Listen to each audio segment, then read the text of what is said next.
Good afternoon. I'm Ethan Moy here with Coach B as part of the first episode of Coach B Weekly in 2019. So first I want to wish you a happy new year here. Thank you. And I want to ask you right off the bat here, New Year's resolutions. That's a big thing whenever the calendar turns. Do you have any? Can you share with us one in particular? Well, it looks like every year there's always things that you're having a resolution for that you think is going to give you such great reward and joy going forward. And that's always a great focus because it's important to challenge yourself to change in a healthy way. Make sure your New Year's resolution is healthy. Right.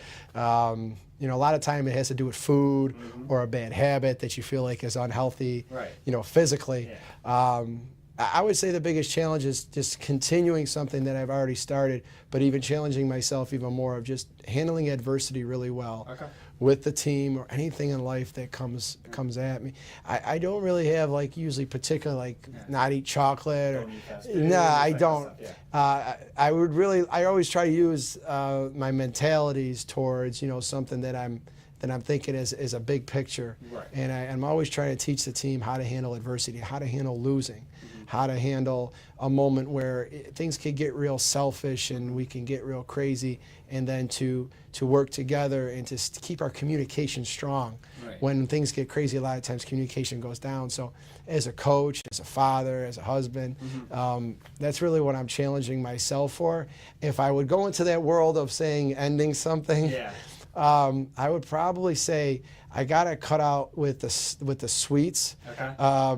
And I don't know if I want to cut it out completely out of my life. You want to trim them. I got to trim the sweets. Okay. I would say cutting out any sweets in between, up until dinner. I think a little something after dinner is healthy for your soul. Okay. And I don't think that would be a good New Year's resolution. I think everybody get a little something.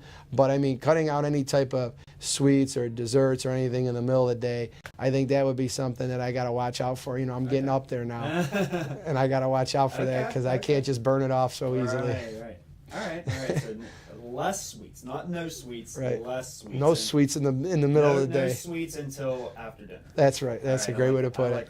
I like that one. Before the new year came here, we had a game against James Madison to end non-conference play, a 59-36 loss there against a very good Dukes team. You made a nice run there in the second quarter. It's kind of turned a double-digit game into a 7-point game in the halftime. What went wrong in that game, and why wasn't that second quarter stretch? How was that not really sustained going into the second half? It was a really combination of two things. James Madison is a great program, and they've done some outstanding things over the years. Coach Kenny Brooks really blew that program up with all types of success, and great coach. They haven't missed a beat. You know what I mean, with the changeover and him leaving, and his associate head coach or assistant coach. I'm not. Sean O'Reilly. Right. I'm trying to think. Was he an associate head coach or assistant? I don't know, but he moved his way into that position and he earned it, and that's great to see. And he's doing a great job rolling back into now doing his thing. So give a lot of credit to them that they are a very strong program again, and they have some very strong student athletes that are high level players, especially in their league. They have the preseason player of the year, conference player of the year on their team, and they just have a great culture of depth in that program where they're deep. They're deep constantly year in and year out. So I got to say that off the bat. But we didn't do some things well. There's no question about it. We had some opportunities, to really take advantage of some things, and I felt like our passion, which is part of our pillars, was needed to get a little bit stronger out there, and we've been challenging them ever since then about that. What made the run happen was we picked up the accountability and we picked up the pace a little bit for that short period of time. When I say short, I mean that quarter. And then we were able to do some things to battle back into that game, and that's what really we needed to sustain for 40 minutes, and that's why we came back. We started to play with more of a passion and a pace, and we were able to battle back. And so if we were willing to do that for 40 minutes on Sunday, we could have maybe had a better showing there and maybe been able to pull off the upset. Yeah, absolutely. In that game there, the offense struggled, had a season-low in points of 36. What is the one area or what one area was the biggest reason for that, and how do you go forward and try to establish more consistency on the offensive end? It's a good question, and it's something we've been in the film room for hours about going over and, challenging ourselves as coaches or what we could do at practice and the team. But we got to get, tougher. Yeah. And toughness always, people think about it as physical. We got to be mentally tougher too. Right. Teams are going to throw things at us defensively that you're going to have to adjust to. You're never going to come out and play a game at this level, at the Division I level, especially when we've had the success that we've had in the past, Right. where teams are going to always take us seriously, no matter if our record is 11-0 or 3-7 or 3-8. Now, whatever the record is, teams are still coming out there They're saying, seeing that Robert Morris name, like, hey, we have to give our best effort, because time and time again, you come up with successful seasons. That's right. You're exactly right, and that's what we've been seeing. We've been seeing teams saying that they're going to come out here and they're going to give us our best because they want to make sure that that we don't sneak up and have that turn the corner game on them, Right. because they're expecting us to do that. So we have to take that on with a great joy. Yeah. That, hey, we want to see your best. Right, exactly. We want the challenge of going against a top mid-major type team like James Madison is. We want that. So mental toughness to say whatever they're doing with us, whether it's a zone, whether it's a switching scheme, whether they're getting real physical with us with defense, whether they're leaving certain players wide open for shots because they're not respecting them, that's a mental toughness. Right. And that's where we got to get better. And that's something that we've been working on a ton at practice lately and in the video room and just going after things. You're not going to get it by just talking about it. Right. You got to put it into action. So holding them accountable, when those moments come at practice, because practice is the most important thing we do. Right. It's going to happen in practice. It's not just going to happen by getting that one moment in the game. And when we get our opportunities, we got to make the most of them. And so it's been an intense practice of getting better and holding everyone accountable. And that's something that we got to continue to do. It can't be just because we're off to a slow start. It's because we got to get better, and that's what our mission is just to become better on and off the court. Right, and we're going to kind of continue with that here with the next topic. You finished 3-8 in non-conference play, had a lot of close games, played a tough schedule, not the record that you would like in that department there, but now you have NEC play coming up, and based on everything that you've seen out of non-conference play here, what is the one area of focus, if you could pick one area of focus, that needs to improve going into NEC play here? Well, I would say, obviously with the lack of scoring that we had and the lack of offensive execution, when we did execute, knocking down good looks. Offensively, we've got to find our pace. Right. And we've got to find our pace to play fast when the moment is there and to then play, in the quarter court when things get slowed down and they got 5 in front of us and we don't have an early attack. We've got to have that. It starts with the point guard position. We have to have a steady play from the point guards where they come out there and they're tough and they're vocal and they're leaders. When you have someone like Bella Possett, who's a freshman, she's got to grow up fast. Yeah. And when you sign a kid and they commit to you as early as Bella did as a sophomore, we have a close connection there, and I know she wants to be there. Yeah. All right, but she's got to be willing to do what it takes in practice. Right. And I see such good days with her where she comes to practice and she's accountable and she wants to work hard and she wants to get better, and that has to be consistent. Nina Augustin, Finn, she's a sophomore. So she's young as well. And she's got to grow up fast. As much as she got some minutes last year and did some great things. She didn't have maybe the leadership role that she has this year compared to last year. Exactly, Ethan. Exactly. You've got to continue to go upward, and you got to get a little bit better every day. I mean, these are the things I say constantly.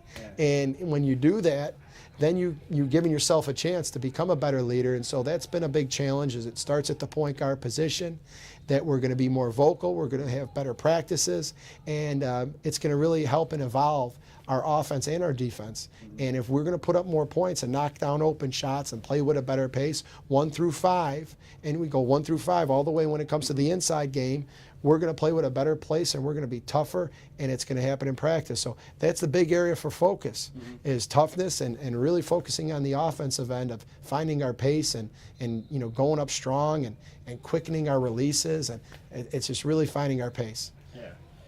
Now to get off-court stuff, on social media, gathered a bunch of pictures from the girls for Christmas with the Colonials, to see where everyone went. But first I want to ask, before we get into that, Sasso, it was his first Christmas, and how's he doing? How was his first Christmas? What did you get him? Okay, well, I didn't get him any clothes because he's got so much clothes. Right. I mean, everybody, it's just, his closet is ridiculous. We're going to have to move a lot of his clothes into another closet because he has just got an outfit for every, I wouldn't say every day, I'd say every meal. And that's when you need to change a baby's outfit. It seems like every meal, because their bib somehow just goes flying. But yeah, I didn't get him the clothes. We got him a lot of books for when he's able to, start understanding the books. Right. We get a lot of books. I got him little hats and stuff like that, because as much as he has a lot of clothes, I like to have him wearing hats a lot, because I like to keep him warm in the winter. Even when he's in the house and stuff, I like to constantly make sure he's warm and protecting him from sickness, as sickness has kind of gone crazy around this time of year. So we're trying to keep him healthy. So just warm stuff. I got him some gloves and some mittens, just stuff like that. He's always getting new stuff. Yeah. So, Rosalind seems to get him a new bottle. Every time I see her feeding him with a bottle, it's like it's a new bottle every other day. So he just constantly just accumulating tons of stuff. He's definitely a baby that has a lot of things. And the most important thing that I could have gave him for Christmas was my time. Yeah. And just holding him and being with him and seeing him smile a lot more. And I'm seeing so much development in him being so observant, and he's recognizing things more now, and he's much more attentive. Right. He's just really, from what I'm being told, it's my first time doing this, but I'm being told that he's ahead of the game when it comes to how alert he is. That's awesome. Yeah, so I would say just spending a ton of quality time was the best present a Division I basketball coach could give their son on a holiday. Yeah, so, but yeah, I sent you guys a picture, and hopefully the viewers can get a chance to see. That he's growing, he's getting big. He's actually, he's being really great with his hands, so he actually held the sign up with his name. There we go. Yeah, so that was cute to see him just kind of hold on to it like that, and he's definitely using his hands a bunch now, so I see that. And also, the picture that I sent it shows that he's got a little bit of an issue with his legs right now, but we're getting him straightened out, and he's going to be okay. That's our faith, and I pray on it every day that he's going to be great and he's going to be strong, and so far he's been doing great with that. So we're very blessed to see a big recovery from his leg issue. Yeah. And then with the girls here, they all went to their various hometowns or countries, or have family in the United States. They all kind of spent their Christmas together, and they also had the Secret Santa, I heard. Can you give me a little bit of the lowdown on what happened, who exchanged what gifts at your team's Secret Santa here? That was fun. I mean, it's always great because with our team especially, all the international, student athletes, and then the Americans, and wondering who you're going to get and stuff. And when you get the international ones, they usually, when they don't focus on, tip you off, because when they send out a little treat, because they give you little treat gifts in the beginning, when you get a candy bar that's like a product of Finland, that's kind of going to let you know that Nina Augustin's your Secret Santa. So they did a good job this year, because they kind of took, I think, gifts that maybe Nina Augustin gave them and used that as their treat, like an American kid, to throw them off. Okay. Everyone was kind of playing the game of really protecting who they had, so that way it was more of a surprise. Okay. So when we did it in the locker room, and everyone kind of came in all together, and the presents were all kind of put at their lockers, so then everybody can go to their locker and we can all open at the same time, and we all open, and then after we open, we were to kind of guess who gave the gift. Okay. I was shocked to see how many of them guessed it. Guessed it, right? Yeah, I was shocked. I just, it was amazing, because we protected so much the identity of who your Secret Santa was. Was it like pairings, as in one for one, or did say you had someone but someone else had you? Yeah, I don't know if there was anybody that we were lucky enough to kind of have each other. Oh, okay. Usually you're giving a one and then somebody else is giving you. Okay. We've been doing it in the past with a little piece of paper that we would do, and then everyone would draw them out of a hat, kind of. Gotcha. But now, because it's 2018-19, just turned into 19, there's like apps for this now, Yeah, and like okay. websites. All right. So we actually got like emailed Yeah. like who you had. Okay. So it was even more clean and efficient because there's Yeah. always something that could go wrong when you're drawing names. You could draw yourself. You can get down to the last few, and then people know that like, well, who I don't have and this and that. So anyways, we were able to get it through the internet and apps and stuff like that, and that's how it was handled. So it worked out very well. And I don't know if anybody kind of had each other, but it was cool to see them guess. Okay, I can say, who had you and who did you have? I had Esther, Okay. and What did you get her? I got Esther. She's from Spain, and I think she's from a little bit warmer of a Yeah. climate where she lives. Yeah. So I got her a nice winter hat Okay. and a scarf and a box of real nice chocolates Okay. that she could have a little treat here and there. Yeah. Except, after dinner. After dinner. That's right, after dinner. That's right. But I got her those nice treats that she could have, and this winter scarf and matching. And it was a really nice one. I felt Yeah.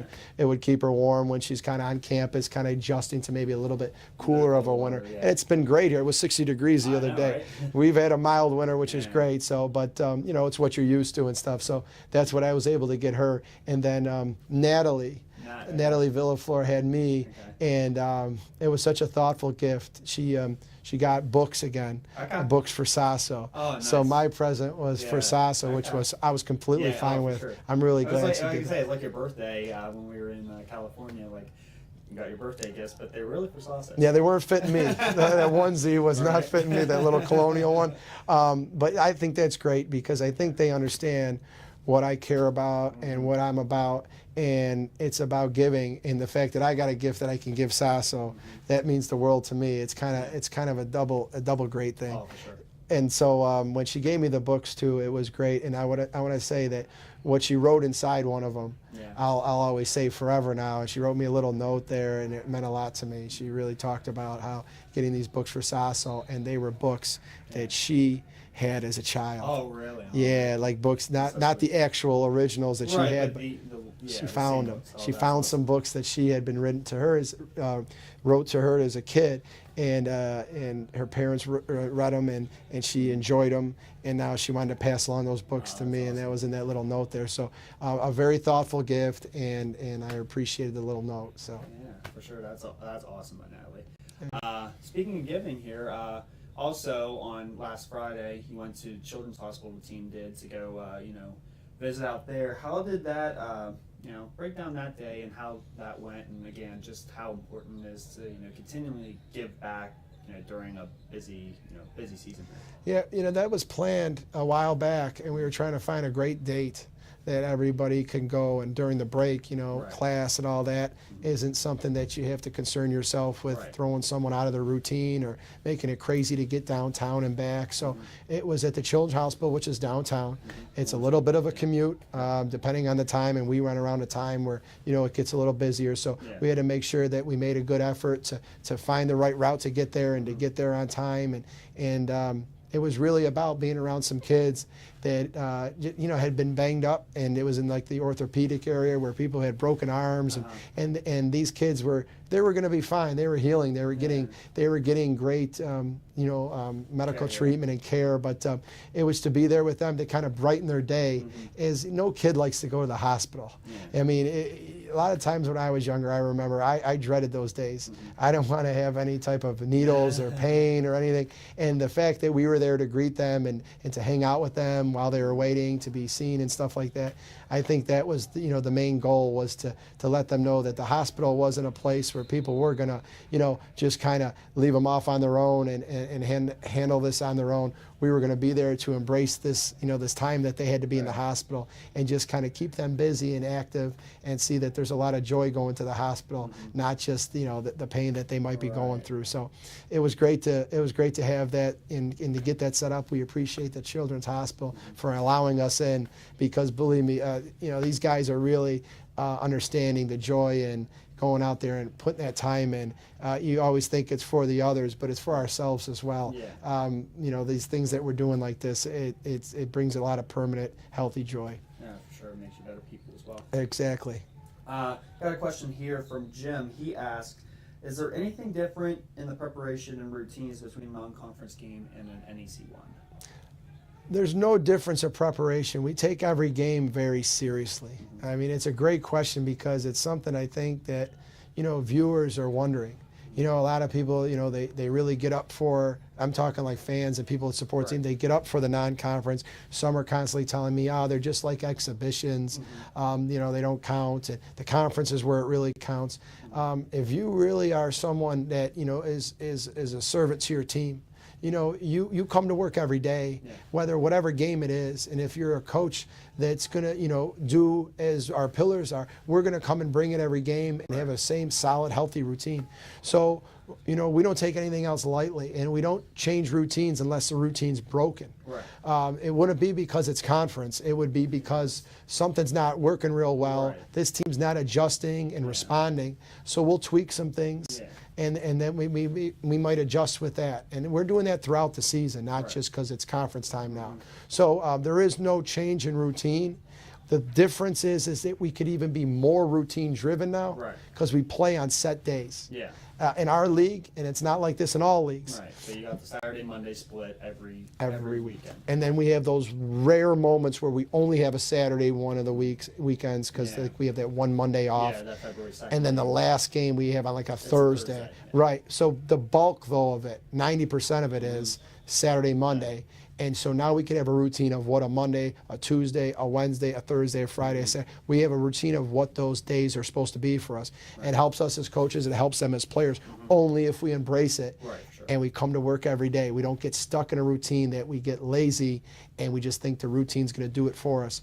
We have to come hungry every day now and get that routine set. So I would say that's the only thing that's different about it now is that you're more on a set schedule than before. Right, we're not playing back-to-back days, and we're not doing things like that because that is something for the non-conference that we have to challenge ourselves. But when we get into the conference, we have more routines and challenge ourselves not to get comfortable. If you're feeling comfortable, you got a problem. Right, absolutely. And here, Mount St. Mary's here on Saturday, FDU on Monday to start NEC play. First time in a couple years that you've been at home to start NEC play, so that's a little different, and probably you're welcoming that in that regard. But how important is it on Saturday to get onto a good start to start the conference play? Well, it's always important to take every opportunity as a chance to get better and to make the most of your the game, the challenge, whatever we're doing that day. So we always want to get off to a great start. Sometimes, in life, things don't go as planned. We didn't plan to be 3-8 right now. We just have to take things one game at a time. And hopefully from what we've learned in the non-conference and going into our first conference game, we're ready now to handle what happened on Sunday and to get better for it. Yeah. You could always find the positive in certain things.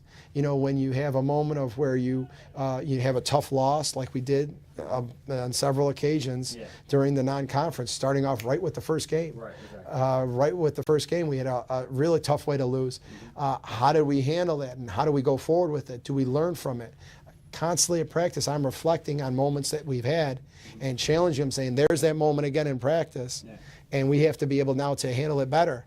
And that's what I'm looking for. If we go out there and we win the game and we do a great job, that's going to be great because that's what we go out there to do, is to go out there to win. But it would be great to get off to that start of winning. Just no matter what happens, we handle it healthy. You come back off a win, you come back off a loss, you got to know how to handle both. And you got to have a steady mentality. So we're looking forward to the challenge. And my passion is to go out there and win, and it's got to be player-driven with the team. And it would be awesome to start off with a first win in the conference to start off at home. Definitely so. Well, thank you for joining me again, and good luck on Saturday and Monday. Thanks, Ethan. I appreciate it, and I appreciate all the support for our fans and all the people that are supporting us. Continue with us, and we're going to keep working hard. A loss doesn't define us. We'll come back and work hard again the next game, and we appreciate all the support and everybody that's there for us. Saturday's game against Mount St. Mary's is a 1 p.m. tip. Monday's game against FDU is a 7 p.m. tip. Both games are here at the North Athletic Complex and can be seen on NEC Front Row.